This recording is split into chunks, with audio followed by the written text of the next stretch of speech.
Dr. Sarah Reardon is a board-certified pelvic floor physical therapist who has used the power of social media to educate women about their health.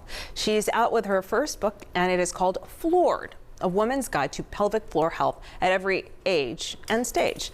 Dr. Sarah is here with us this morning. Welcome. Thanks for having me. Okay, I do have to ask, I was like, do I say the word? Like, what do I? Yeah, so you have been dubbed the Vagina Whisperer. How did you get this name? Well, I'm a pelvic floor physical therapist, and I started my Instagram account in 2017 when I was pregnant, and my friends called me the Vagina Whisperer, so I was sharing tips with them, and they're the ones who gave me the name. Why is it important for women to pay attention to our pelvic floor?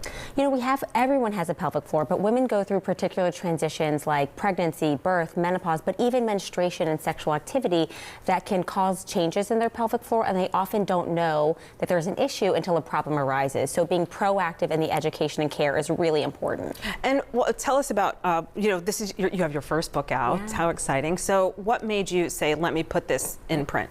You know, there aren't any pelvic floor books out there. When we go to the bookstore, there's tons on meditation and yoga and even menopause now, but nothing on the pelvic floor. And this crucial group of muscles can affect everything from bladder and bowel movements, breathing, exercise, core support, sexual activity. So it's really important that women know how to care for this part of their body and what to do if they're experiencing issues. Okay, so what are the common problems that you see and hear about and treat? So I would say the most common is urinary leakage. We may have a little bit of leakage with a cough or sneeze or jump, but that's really a pelvic floor problem that can be addressed.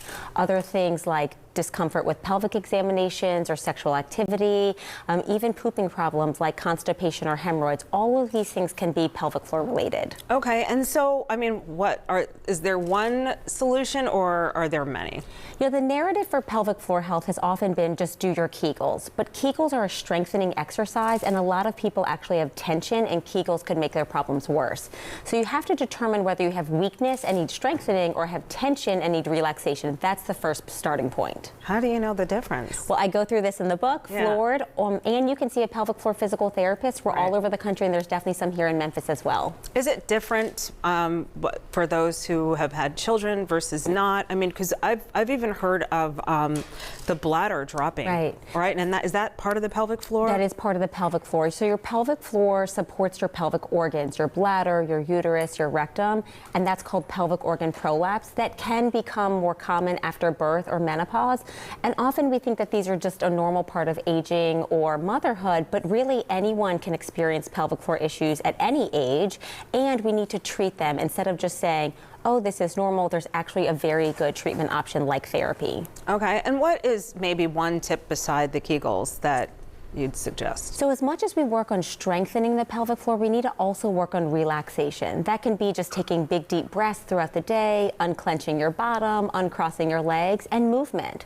Motion is lotion for muscles. We're often sitting for a long time, so just moving throughout the day can bring blood flow to these muscles. And I mean, we're on our phones, we're on our computers, and so it's probably a lot worse nowadays, right, than when you maybe started this industry. And our bodies hold on to tension and stress. And I mean, I don't know a person who isn't stressed these days. Tell it, sister. Right.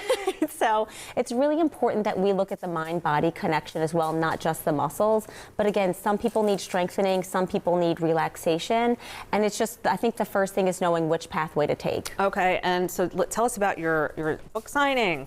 So I'm here in Memphis from New Orleans. I have an event tonight at Novel Books, a book signing, a conversation with Amy Moses from Mojo Pelvic Health, and just really to spread awareness about pelvic floor health, normalize the conversations about the pelvic floor instead of normalizing the problems. Right, and so you shock people with the Vagina Whisperer, and then it kind of like, oh, and then they're like, all right, I guess I could talk about that other stuff. Right, exactly. I'm everybody's kind of pocket pelvic floor therapist. Okay, and that must be how to find you on social media. It is. If you look me up on social media, I'm the Vagina Whisperer, and I have a ton of tips and resources, and I have a whole online exercise program you can start as well from home. Oh, bring it. All right, Dr. Sarah, thank you so much for coming to Memphis. Thanks for having me.